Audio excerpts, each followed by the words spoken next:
What's going on, family? This is Scrapbook Boxing, Museum of the Forgotten Fisticuffs series. I want to talk about George Dixon, Little Chocolate, who was born July 29, 1870 in Nova Scotia, Canada. He died January 6, 1908. He was 37 years of age at the time of his death. He was buried in Manhattan, New York. Now, he stood 5'3.5" and he had a 69.5" reach. Now, it's well documented that he had total bouts of 163 fights, 74 wins, 36 knockouts, 30 losses, 55 draws, will win no contests. But what is not documented, and I do have proof of that, is that George Dixon had well over 1,000 fights. A lot of people don't realize that George Dixon was involved in over 50 battle royal fights. Now, I talk about this in a Joe Gans video. The battle royale was when you were blindfolded. You were in there with 5 to 10 men.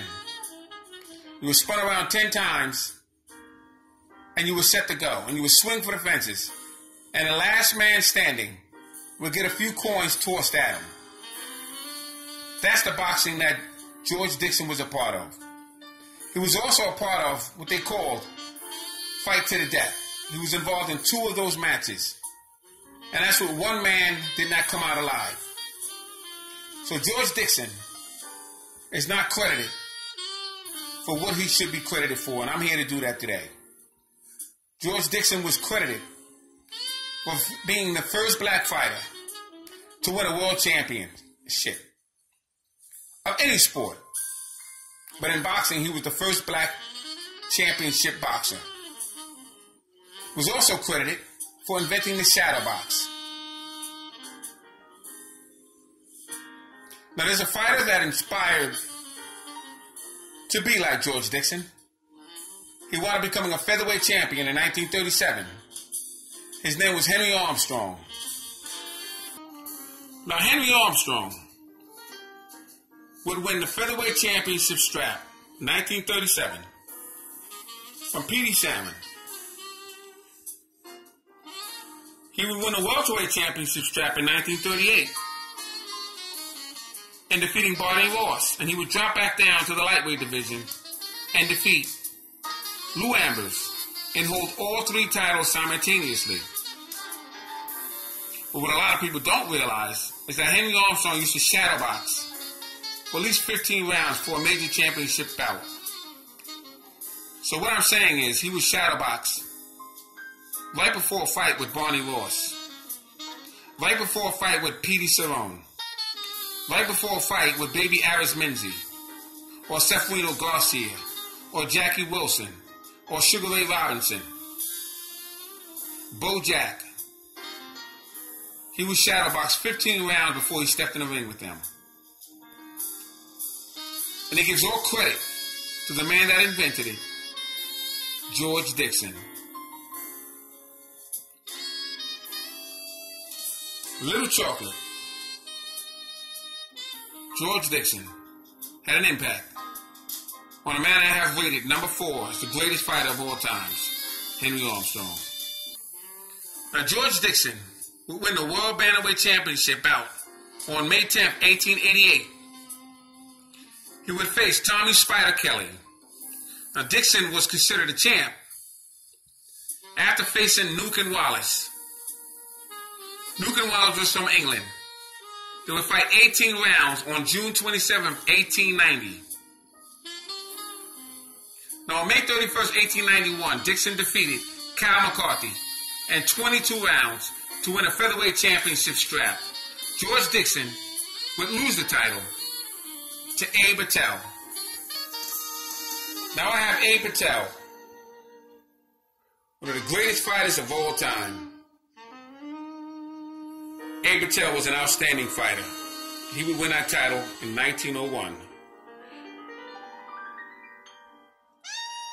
But George Dixon would eventually get his title back.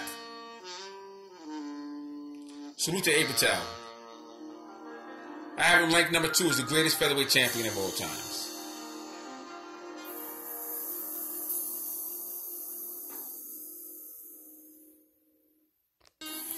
George Dixon would lose that title to Charlie Smith on October 4th, 1897.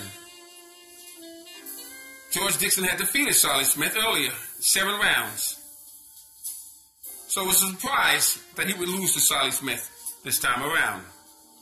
George Dixon would lose to the British featherweight champion, Ben Jordan.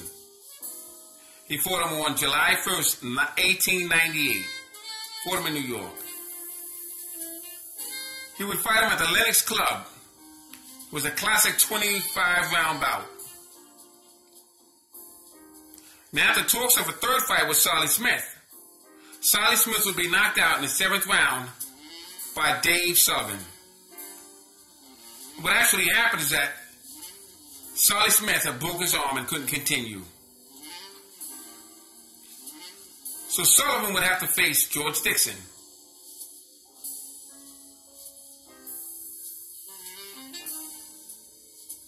I gotta tell you, George Dixon was some fighter. He would eventually get in there with a fighter by the name, as I stated to you before, Abe Patel. George Dixon would face Terry McGovern. That was a fixed fight because George Dixon did not want to suffer the penalties of not following instructions. Now, I did a documentary on a Joe Gans video about fights that were fixed. Although Terry McGovern was a very, very good fighter, but the fix was in on this fight with George Dixon.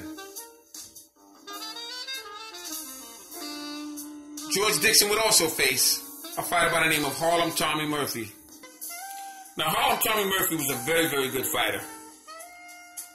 And he would defeat Harlem Tommy Murphy. George Dixon would face Joe Bernstein. They call him the Pride of the Ghetto. Joe Bernstein was born November 7, 1877 in New York, Lower East Side. He died January 21st, 1930. He was 52 years of age at the time of his death. And he would die in the Lower East Side of Manhattan. He would have total bouts of 85, 28 wins, 7 KOs, 29 losses, 27 draws with 1 no contest.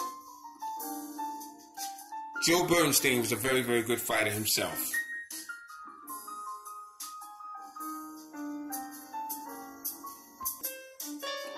Dixon would get in there with Owen Moran, another outstanding fighter. Type in Scrapbook Boxing, Owen Moran, and you'll learn more about Owen Moran. Dixon would get in there with young Griffo. Griffo would eventually become champion.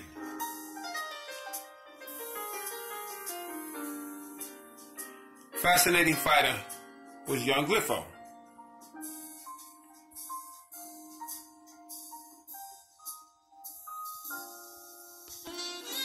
Meanwhile, Terry McGovern would face Thomas Palmer.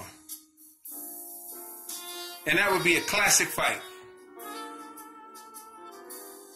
And they had George Dixon on the back burner. Because George Dixon can take care of both of these men with no problem. But politics will get the best of the situation.